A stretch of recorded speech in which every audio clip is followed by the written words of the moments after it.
Hello YouTube and welcome to this build guide for the Blue ROV 2. Unfortunately, there will be no unboxing because the box that the ROV came in was too large to put into frame. However, here's a view of the box that it arrived in. The Blue ROV itself arrives in one of these boxes, and if you order any accessories such as the payload skid, an identical box to this one will also be shipped. The first step is to assemble the payload bay. It's quite nice because all of the screws are actually labeled, so it isn't too difficult to find them. So here we are. 4x14, and it tells you the screw sizes and where they go as well.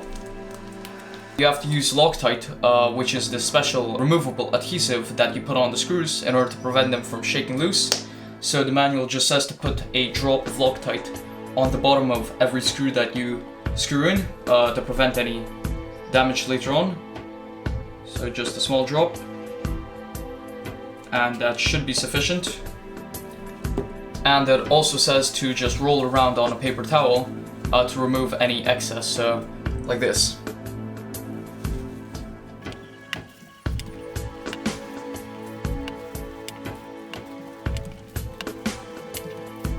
The shorter M4 screws, just put them into the recess and screw them in.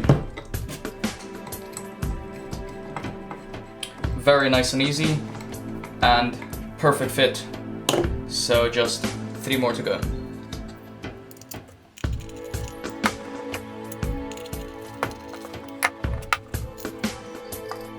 Now you don't want to over tighten the screws either, because this plastic, HDPE I think it is, might actually crack if you put too much pressure.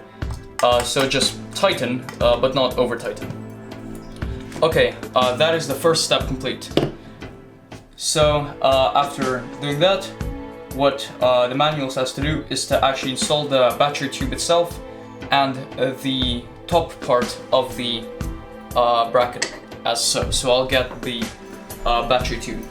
So here's the battery tube. It comes assembled like this. In order to pop off the covers, all you do is you just push it off. And I would assume that since it goes underwater, the pressure will of course be greater on the exterior.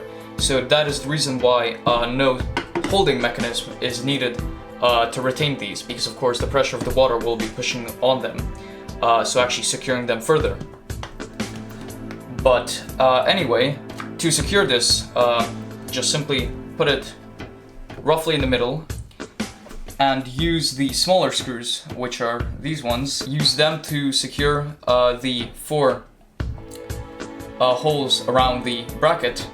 And I can see from the manual that 2 of them will go from under, and on the other side they'll go from over.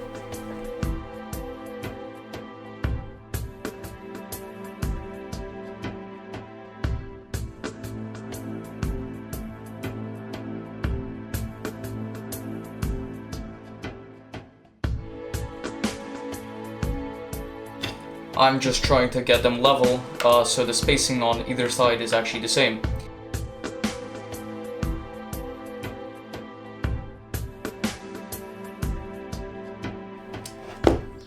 And there we go, the battery tube is now secured.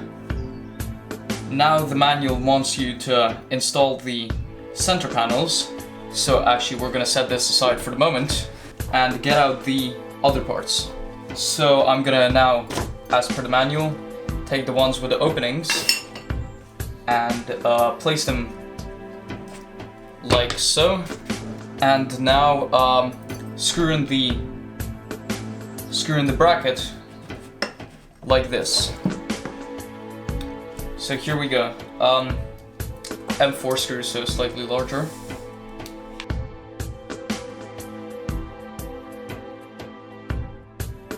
Loctite's done.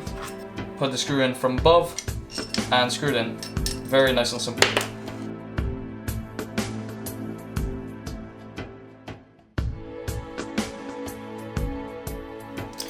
Okay, and now the same exact thing for the other side.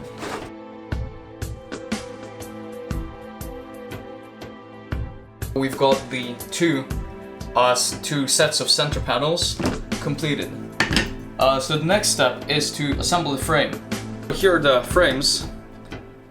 and they go like this. However, it's important to note that the frame, you can tell the front from the back by looking at these cutouts, which are for the lights. So you want that facing the front, and the front over here is this side, so they'll be positioned as so.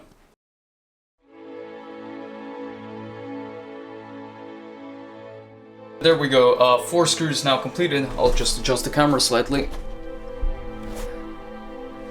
Yeah, okay, that looks better. 4 screws completed, so I'll go ahead and mount one of the side panels. So once again, the opening for the lights should be at the front, so it'll look something like this. It's quite a big piece, so it's quite difficult to get into frame, but I think it's not too bad.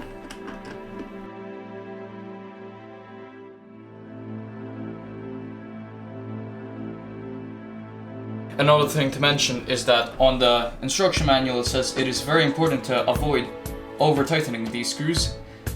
So yeah, just tight but not too tight.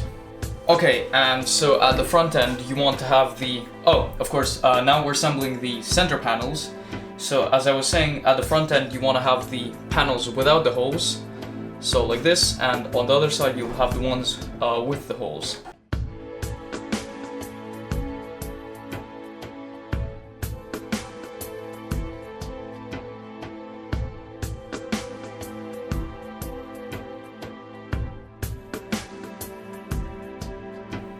And there we go, the center panels are mounted.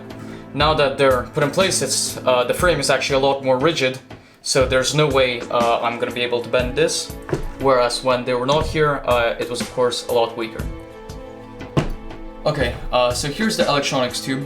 I have the advanced electronics kit, which has the Raspberry Pi and the upgraded camera, so 1080p, which isn't that great, so I'll still be using my GoPro on the bottom of the ROV, but it's better than the 720p analog camera, which comes with the standard kit. Anyways, to remove the electronics bay from the actual enclosure, take your fingers like this and just push over here. There are slots which you can put a flathead screwdriver into to make it easier, but I don't really want to dent the acrylic tube, so I'm just going to use my fingers, hopefully. There we go. Okay, and here are the electronics. First thing to do, according to the manual, is to remove these screws over here. So all around there should be 6 screws.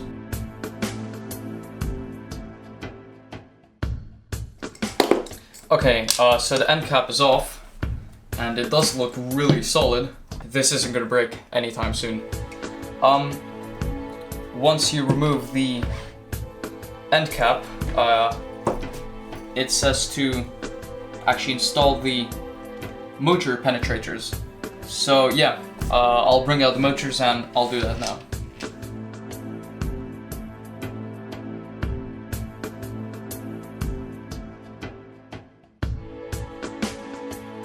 In order to install the motors, you'll actually have to figure out which type of motor each one of them is.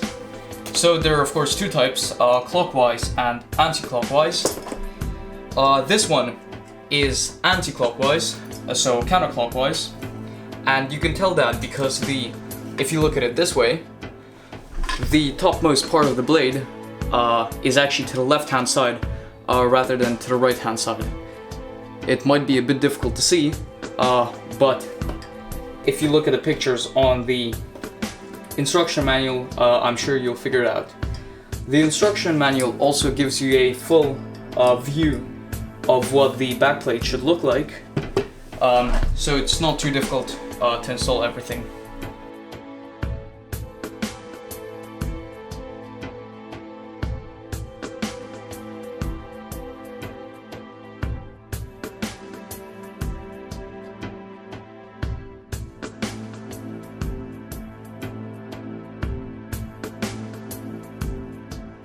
What you want to do is take the silicone grease, so just apply a small amount on the O-ring, Not too much, not too little, just enough to coat it. And grab the other side and just put the O-ring into its little indent on the penetrator, and then just put it in.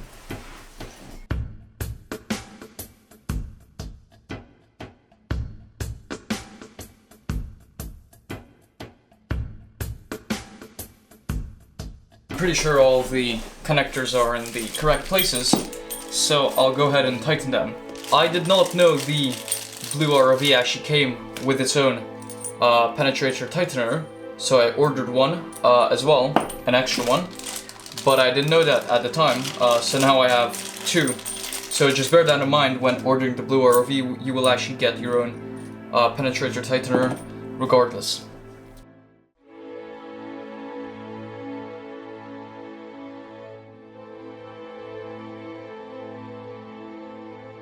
At this point, I came to a standstill in the assembly process because in the instruction manual, there is no documentation about how to connect the Pixhawk to all the wires coming out of the backplate, as the kit is designed to be assembled with the Pixhawk already installed. If you're going to provide your own Pixhawk, then you're going to need to connect every individual wire to it correctly.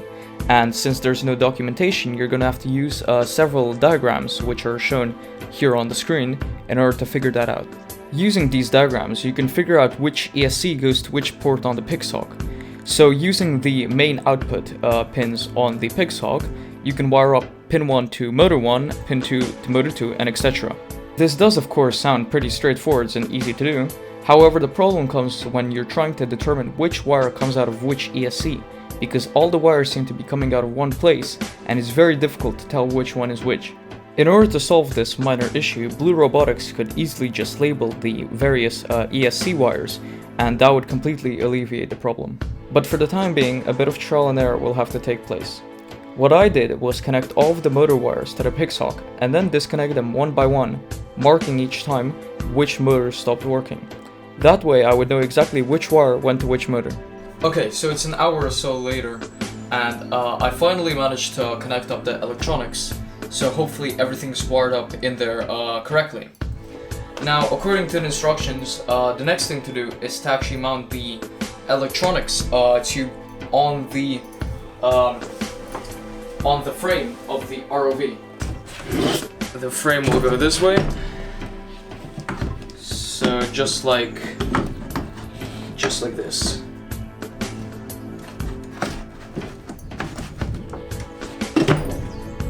So now what I'll do is install the electronics bay onto the frame. So it's slightly different from the battery bay, because actually this time the end caps will be secured using screws, not just relying on pressure.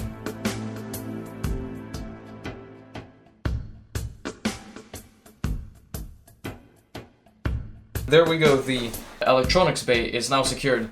Next up is the motors on the left hand side middle. Over here we have one clockwise propeller. So let's see. Essentially the way it'll mount is it'll go like this. I'll go ahead and secure that now.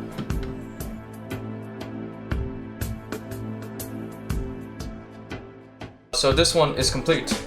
Now I'll mount the other lateral thrusters on the left hand side.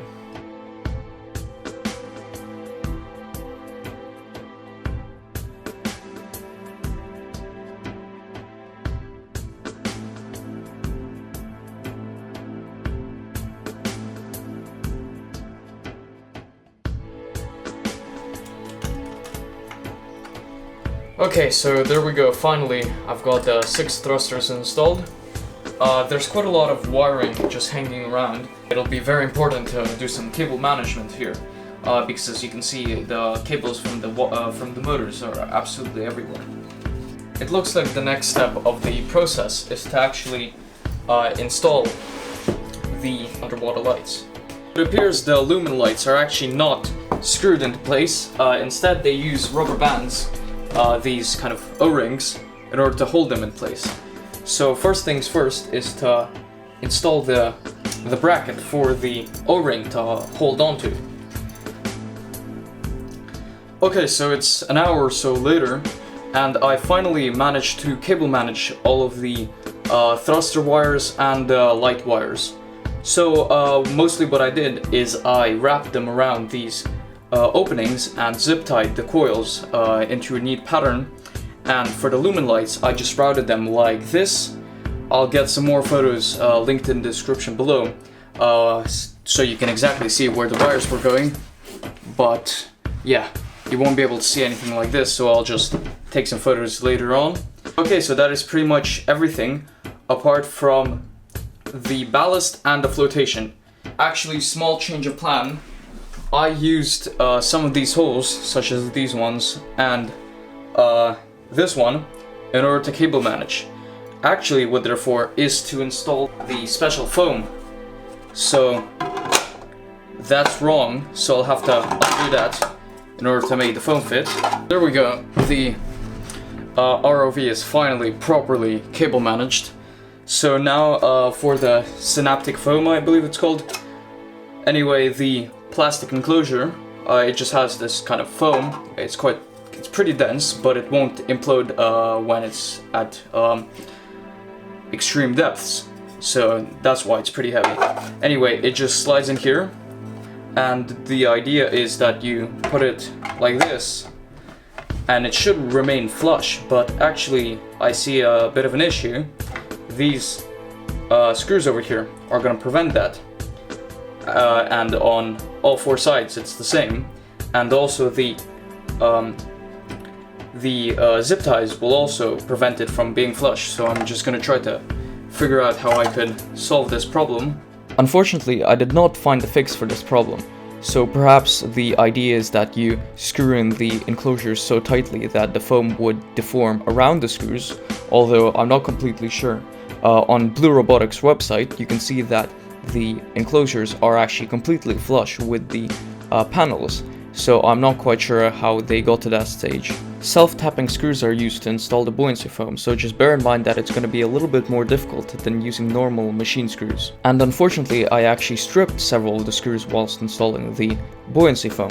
So perhaps in the future, BlueRobotics could actually replace these with hex screws, because currently they're Phillips head ones, in order to prevent this issue, because right now I won't be able to remove the foam if needed. Another important thing to do is to ensure that the tether is correctly mounted. So as you can see, the tether penetrator goes out of here, and the tether, as I have routed it right now, goes around this special plastic piece that will later have it clamped like this using zip ties. The reason for this is because, of course, the penetrator, it's watertight, but unfortunately can't hold that much pressure. So when you pull on the penetrator, it could come loose. So instead of applying pressure to the penetrator, using this piece with the cable wrapped around it, it will apply pressure on the frame instead of on the penetrator. The last thing to do before submerging your ROV is to check that all of the housings are in fact watertight. To do so, unscrew all of the pressure vents. There are two of them, one on each housing.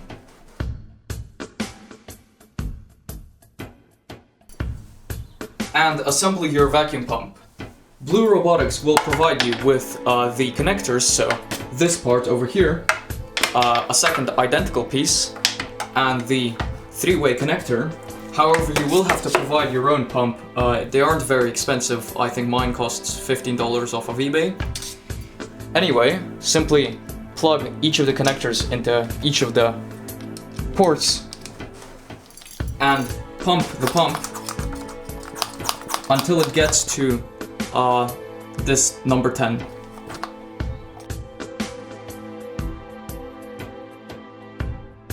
And now let it sit for roughly 15 minutes. As long as the dial does not fall below 9, then the seals are watertight enough.